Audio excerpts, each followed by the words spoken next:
and in doing so, ruined his life by falsely telling the world that she was a survivor of domestic abuse at the hands of Mr. Depp.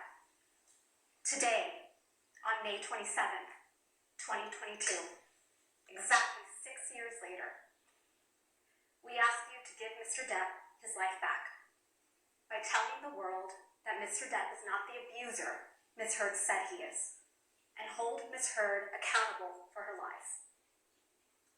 Ladies and gentlemen of the jury, as you probably know by now, my name is Camille Vasquez.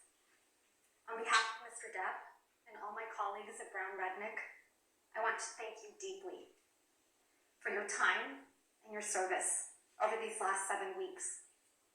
We understand that it probably has not been convenient for you to be here every day, and we are so grateful for your time and careful consideration of the evidence as you deliberate. After weeks of sitting in this courtroom, listening to testimony and looking at evidence, now it's time for you, the jury, to come to a decision. You have been entrusted with a serious task.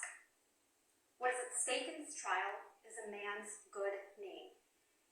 Even more than that, what is at stake at this trial is a man's life. The life that he lost when he was accused of a heinous crime, and the life he could live when he is finally vindicated. Exactly 6 years ago today, on May 27th, 2016, Ms. Heard walked into court and filed a false report of domestic abuse against her husband of 15 months, Johnny Depp. The scene was a setup. She tipped off the paparazzi so they would be waiting.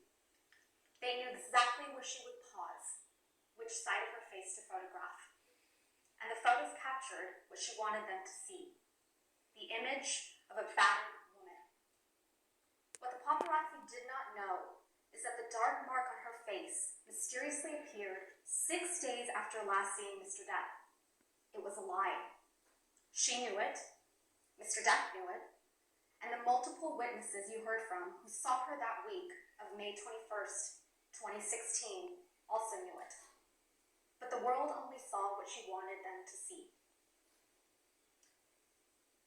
2 years later, when promoting the biggest role of her career until this trial, Ms. Heard presented herself to the world as a public figure representing domestic abuse. The headline of the op-ed featured the term sexual violence, even though she had never before accused her ex-husband of such a heinous crime. Ms. Heard and her lawyers love to remind you of how the op-ed did not mention Mr. Depp by name. But Ms. Heard made sure that there would be no mistake about who she was referring to. She inserted 2 years ago, so the world would remember the photo